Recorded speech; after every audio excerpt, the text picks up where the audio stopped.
اور مجھے ذرا نیٹی گریٹیز آپ چیک کر لیجیے گا. سپریم کورٹ نے جب انہیں فرینڈ آف کورٹ مقرر کیا تھا تو یہ ساری رپورٹ انہوں نے جا کر سپریم کورٹ میں دی تھی. کتنے کمپاؤنڈز ان کے پاس ہیں یعنی رومز, اور کیا پورا شیڈول ہے, ان کے کمرے کے باہر ایک چھوٹا سا لان ہے, ساری تفصیلات انہوں نے بتائی تھیں. لیکن ظاہر ہے ہائی کورٹ میں ریلیف لینے کے لیے اس طرح کے جو ہے آپ الزامات لگا دیتے ہیں. تو ایسا ہرگز نہیں ہے کہ بانی تحریک انصاف یا بشرا بیوی کو بالکل تنہا رکھا جا رہا ہو, اور جو جیل مینول کے تحت جو ان کی بنیادی حقوق ہیں اس کا تحفظ نہ کیا جا رہا ہو, مکمل تحفظ کیا جا رہا ہے. حذیفہ صاحب, پی ٹی آئی دور میں نون لیگ پر مشکل وقت آیا, آپ کی لیڈرشپ کئی بار جیلوں میں گئی, لیکن پھر آپ لوگوں نے راستہ نکالا اور آج آپ اقتدار میں بھی ہیں. کیا وجہ ہے کہ تحریک انصاف کوئی راستہ کیوں نہیں نکل پا رہی؟ کوئی مشورہ دیں گے انہیں آپ؟ یہی گزارش کروں گا جی میں تو, ایک اگر آپ مجھ سے ایز اے نیوٹرل اینالسٹ کے طور پہ پوچھیں گے کہ سیاستدان کا کام لچک دکھانا ہوتا ہے, اور تلخیاں آ جاتی ہیں. بھٹو صاحب پر بھی آئیں, بے نظیر پر بھی آئیں, میاں صاحب پر بھی آئیں, شہباز صاحب پر بھی آئیں, نظاری صاحب پر بھی آئیں, فریال تالپور صاحبہ پر بھی آئیں. تو سب نے بیسیکلی وہ تلخی جو ہے خود برداشت کی, اپنی جماعت کو ٹرانسفر نہیں کی. بانی تحریک انصاف نے وہ تلخی اپنی جماعت کو ٹرانسفر کی تو 9 مئی ہوا, پھر ٹرانسفر کی تو 26 نومبر ہوا. تو بات یہ ہے کہ جب تک بانی تحریک انصاف یہ نہیں سمجھیں گے کہ سیاستدان کا کام برداشت کرنا ہوتا ہے اور برداشت اور تدبر کے ساتھ چیزوں کا حل نکالنا ہوتا ہے, تب تک جو ہے وہ چیزیں جو کی تو رہیں گی. وہ سمجھتے ہیں کہ شاید وہ کوئی انقلاب لے آئیں گے یا کوئی انقلابی فورس کھڑی کر دیں گے, یا ریاست کے خلاف کوئی جو ہے وہ یوز آف پاور یا فورس کے ذریعے وہ وزیر اعظم ہاؤس میں گھس جائیں گے. ایسا ہو نہیں سکتا. تو جب تک ان کی سوچ نہیں تبدیل ہوگی تب تک صورتحال ان کے لیے جو کی تو رہے گی, کیونکہ اس وقت کوئی بندہ بھی ان کی گارنٹی دینے کو تیار نہیں, کیونکہ ان کا مخلص دوست نہیں ہے. یہ انسان کے لیے بڑی تکلیف کی بات ہوتی ہے کہ آپ کے مخلص دوست نہ ہو. اور بانی تحریک انصاف کے لیے صورتحال موجود ہے کہ دیر از نو جو ہے وہ سنسیئر فرینڈ فار ہم, کہ جو ان کے لیے ایفرٹ کر سکے, ان کے لیے ورڈ دے سکے, یا ایون کہ ان کے لیے بریک لگا سکے. کیونکہ کوئی بندہ یہ نہیں کہہ سکتا کہ میں بانی تحریک انصاف کے بہاف پہ بات کروں گا تو بانی میری بات کون کریں گے.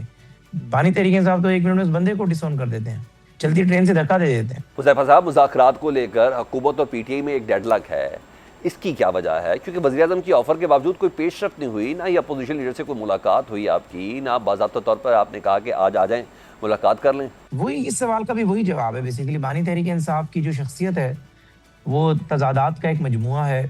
مخالفین کو گالی دینا, بیک وقت وہ کہتے ہیں کہ میرا ایک ہاتھ گریبان پر بھی ہو اور دوسرا پاؤں پر بھی ہو, یہ نہیں ہو سکتا. آپ اپوزیشن میں ہوتے ہیں, بات چیت کرنی ہوتی ہے تو آپ جو ہے لچک کا مظاہرہ کرتے ہیں, مخالف کو عزت دیتے ہیں اور پھر بات چیت کا راستہ نکالتے ہیں. یہ نہیں کہتے کہ میں نہ مانو والی پالیسی, اور اپنی جماعت کو کہیں کہ نیریٹو بھی برقرار رہے, اور مذاکراتی عمل کے لیے آپ بیرسٹر گوہر کے بجائے محمود اشرفی کو آگے کر دیں, راجہ ناصر عباس کو آگے کر دیں, تاکہ جب دل چاہے میں اس مذاکراتی عمل سے خود کو ڈسٹنس کر لوں گا. اور جو گالی دینے کی اور دوسروں کو پہ جھوٹے الزامات لگانے کی جو میری نیریٹو ہے وہ پالیسی اور برقرار رہے. اگر آپ نے نیک نیتی سے مذاکرات کرنے ہیں تو آپ اپنی ہائی پاور کمیٹی نومینیٹ کریں اور کہیں کہ جو یہ فیصلہ کرے گی وہی میرا فیصلہ ہوگا. یعنی آپ کی جماعت کی ٹاپ لیڈرشپ کہتی ہے کہ ٹویٹر کا آپ مس یوز کرتے ہیں, باہر بیٹھے ہوئے لوگ اداروں کو گالیاں دیتے ہیں, آپ کے اپنے ٹویٹر ہینڈل سے جو ٹویٹ ہوتے ہیں وہ ٹھیک نہیں ہوتے, اور آپ کے فالوورز کہتے ہیں نہیں ہم اس کمیٹی کی بات نہیں مان رہے, محمود اشرفی کی بات نہیں ہم نہیں مان رہے, ہمیں جو بانی کہے گا ہم وہ کریں گے. تو ایسے میں مجھے آپ بتائیں کیسے چیزیں آگے بڑھیں گی. حذیفہ صاحب, حکومت ایران اور امریکہ کے درمیان امن معاہدہ کروانے کی کوشش کر رہی ہے, اچھی بات ہے. سر, تحریک انصاف کے ساتھ بھی کسی قسم کے کوئی معاہدے کا امکان ہے؟ اچھی بات ہے, بندہ پہلے گھر بھی سیٹل ڈاؤن کر لے. نہیں, تحریک انصاف سے معاہدہ ہی معاہدہ ہے. پارلیمنٹ میں آئیں, اپنا پازیٹیو کنٹریبیوٹ کریں. اگر معاہدے کا مطلب یہ ہے کہ بانی تحریک انصاف کی رہائی, تو اس کے مجھے امکانات تو معدوم اس لیے لگتے ہیں کہ ظاہر ہے پاکستان کا ایک نظام ہے, ایک شخص جسے عدالتوں نے سزائیں دی ہوئی ہیں اور ان سزاؤں کی اپیل اس نے ہائی کورٹ میں کی ہوئی ہے, جو کہ ظاہر اپیل کنٹینیوشن آف ٹرائل ہوتی ہے.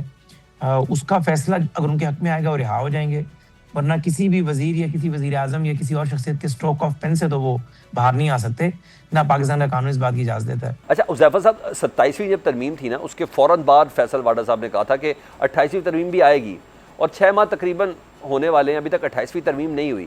کیا اتفاق رائے نہیں ہو پا رہا, یا ابھی ہوم ورک مکمل نہیں ہے؟ کب تک یہ ترمیم ہوگی؟ دیکھیں, ہوم ورک بھی آپ کہہ سکتے ہیں اور اتفاق رائے بھی کہہ سکتے ہیں. ذرا 2/3 میجورٹی اکیلی نون لیگ کے پاس ہے نہیں, سینٹ کے اندر بھی اور نیشنل اسمبلی میں بھی.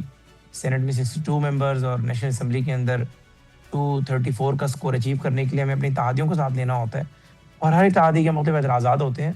اس پہ ظاہر کام جاری رہتا ہے, ہر وقت جاری رہتا ہے. نئی ترمیم کی ضرورت بھی ہوتی ہے, چونکہ پرانی ترمیم کو مزید بہتر بنانے کے لیے اگر نئی ترمیم لائی جائے تو اس میں مذائقہ نہیں ہوتا. تو ظاہر ہے اب وہ اتفاق رائے نہ ہونے کی وجہ سے چیزیں لنگر آن ہوتی ہیں, اور جب اتفاق رائے ہوگا تو 28ویں ترمیم آ جائے گی. ٹھیک, بہت شکریہ ظفر رحمان. معاون خصوصی وزیر اعظم ہم سے بات کر رہے تھے. گفتگو میں شامل کرتے پاکستان تحریک انصاف کو ریپرزینٹ کریں گے ممبر قومی اسمبلی ہیں, سینئر رہنما پاکستان تحریک انصاف کے بیرسٹر عمیر نیازی صاحب. عمیر نیازی صاحب, اسلام آباد ہائی کورٹ میں آج بانی پی ٹی آئی اور بشرا بی بی کی سزا معطلی کی درخواستوں پر سماعت ہوئی ہے, جس پہ چیف جسٹس اسلام آباد ہائی سزا معطلی کی بجائے مرکزی اپیلوں کو سننے کا اشارہ دیا ہے. اس پر کیا ٹیک ہے آپ لوگوں کی؟ دیکھیں, آج سلمان صفدر صاحب کا تھرو آؤٹ سٹریس اسی چیز پہ رہا کہ سسپینشن ایک ملزم کا رائٹ ہے اور اسی کو ٹیک اپ کرنا چاہیے. اور پچھلی ملاقات عدالت کی ہی انسٹرکشنز پہ اڈیالہ جیل میں سلمان صفدر صاحب کی ہوئی تھی, اور کلائنٹ کی بھی انسٹرکشن وکیل کو یہی ہے کہ سسپینشن پہ آرگیو ہونا چاہیے. جنوری 2025 سے یہ سسپینشن کی اپلیکیشن پینڈنگ ہے, 1.5 سال سے زائد کا عرصہ ہونے والا ہے. اور خاص طور پہ جو بشرا بی بی کا کیس ہے, دیکھیں عورتوں کے لحاظ سے تو ویسے ہی لاء کافی لینینٹ ہے. تو میں سمجھتا ہوں کہ آج جس طرح سے سلمان صفدر صاحب نے اسٹریس کیا ہے, وہ ہوپ فل یہی ہوں کہ جو آرڈر آئے گا اس میں یہ اگلی پیشی پہ سسپینشن اپلیکیشنز ہی ٹیک اپ ہوں گی. سر, سہیل آفریدی جب آئے تھے تو انہیں پی ٹی آئی کی جانب سے احتجاجی سیاست کا چیمپئن قرار دیا گیا تھا. 6 ماہ ہو گئے, بانی پی ٹی آئی سے ملاقات بھی نہیں کر سکے, نہ ہی کوئی احتجاج. یہ بھی تو ایک آسپیکٹ ہے نا سر؟ دیکھیں, ظاہری بات ہے ان کے ساتھ اس طرح کی ایکسپیکٹیشن بالکل جڑی ہوئی تھی, مگر اس دوران دیکھیں کہ انٹرنیشنلی کچھ چیزیں ہوئیں اس ٹائم پیریڈ میں کہ مطلب کسی نے ایکسپیکٹ نہیں کیا تھا کہ ہمارے نیبرہڈ میں ایران کی جنگ شروع ہو جائے گی, اور اس ایران کی جنگ کا مرکز الٹیمیٹلی پاکستان بن گیا, اور Pakistan for rightful reason ایک لائم لائٹ میں ہے. اب اس دوران دیکھیں as a same of the province, as a political party, آپ دیکھیں ہر چیز کو گیج کرنا پڑتا ہے کہ اس وقت پوری قوم کی توجہ, دنیا کی توجہ کس طرف ہے. تو ساری چیزوں کو دیکھ بھال کے فیصلے کرنے. جہاں تک سہیل آفریدی کا تعلق ہے, جو جلسہ کینسلیشن کی بات ہوئی, آپ دیکھیں اس کو خان صاحب نے بھی انڈورس کیا. اس کے بعد جو جلسہ مردان میں رکھا گیا, وہ میں سمجھتا ہوں کہ پی ٹی آئی کی ایکسپیکٹیشن کے لحاظ سے, چاہے اس کے ساتھ جتنی ایک قسم کی کنٹروورسی شروع میں جوڑنے کی کوشش کی, مگر ایک بھرپور کامیاب جلسہ ہوا. تو آگے بھی انشاءاللہ تعالیٰ دیکھیں over all political interest plus country کے انٹرسٹ, یہ ساری چیزوں کو جوڑ کے ساتھ لے کے چلنا پڑتا ہے. تو یہ ساری چیزیں لے کے چلیں گے تو میں سمجھتا ہوں کہ سہیل آفریدی اپنے اوپر بھی دباؤ کو کم کر سکیں گے اور پارٹی کو بھی اس پریشر میں سے نکال سکتے ہیں. مگر سر کیسے لے کے چلیں گے؟ کیا اس سوال کا جواب دینا آپ کے لیے مشکل ہوگا کہ اگر میں آپ سے پوچھوں کہ پی ٹی آئی کو کنٹرول کون کر رہا ہے, بہنیں, سیاسی لیڈرشپ یا محمود اچکزئی؟ کیونکہ بہنیں پارٹی لیڈروں پر تنقید کر رہی ہیں, پارٹی موجود حالات کا بہنوں کو ذمہ دار ٹھہراتی ہیں. اچھا, اس آپ کے سوال میں ہی دیکھیں جواب ہے. جتنے آپ نے کارنرز آئیڈینٹیفائی کیے ہیں نا, کوئی بھی کارنر پی ٹی آئی کو کنٹرول نہیں کر رہا. اگر پی ٹی آئی کو کوئی کارنر کنٹرول کر رہا ہوتا تو اس طرح کی کنٹروورسی باہر نہ نکلتی. وہ کنٹروورسی کیوں نکل رہی ہے کہ دیکھیں پارٹی کی تمام لیڈرشپ اور ورکر بیس لک اپ ایک ہی شخصیت کی طرف کرتی ہے جس کا نام ہے عمران خان. اور عمران خان سے ملاقاتوں کا سلسلہ ٹوٹنے کی وجہ سے یہ سارا جو بظاہر کیوس نظر آتا ہے یہ اس کی وجہ سے ہے. آج جو پارٹی کا فوکس بھی ہونا چاہیے, جو آپ کا پہلا سوال تھا کہ جب تک وہ خان صاحب سے رابطہ دوبارہ نہیں جوڑا جائے گا آپ آرڈر ان دا ہاؤس نہیں لا سکتے, اور بڑا مشکل ہوگا. جو ہمارے عہدے داران بھی ہے, چاہے وہ جتنی دفعہ کسی کو تنبیہ کرتے رہیں, جو کرتے رہیں, وہ چیز اس طرح اثر نہیں رکھے گی جب تک وہ چیز عمران خان کے منہ سے, عمران خان کی طرف سے نہ آئے. ٹھیک. اچھا, آپ پارٹی کی قیادت میں ایسے ہیں جو ایک ریئلٹی چیک کو بھی ہمیشہ مد نظر رکھتے ہیں. اب آپ کے دور میں نون لیگ پر مشکل وقت تھا, انہوں نے اپنا راستہ نکالا اور آج وہ اقتدار میں ہے. پی ٹی آئی کو ریلیف کا راستہ نہیں مل رہا. آپ کی طرف سے کیا کوتاہی ہے؟ کیا لیڈرشپ میں مسئلہ ہے؟ سوشل میڈیا بڑی رکاوٹ ہے؟ کچھ تو بتائیں. دیکھیں آپ نے بڑی اچھی مثال دی کہ اگر دیکھیں نون لیگ کی اگزامپل کو سامنے رکھ لیا جائے تو دیکھیں انہوں نے احتجاجی سیاست بھی کر رہے تھے تو ساتھ مفاہمتی سیاست بھی چل رہی تھی. پی ٹی آئی کو جو پرابلم فیس کر رہا ہے, جو پی ٹی آئی کی احتجاجی ٹیم ہے اور مفاہمتی ٹیم ہے,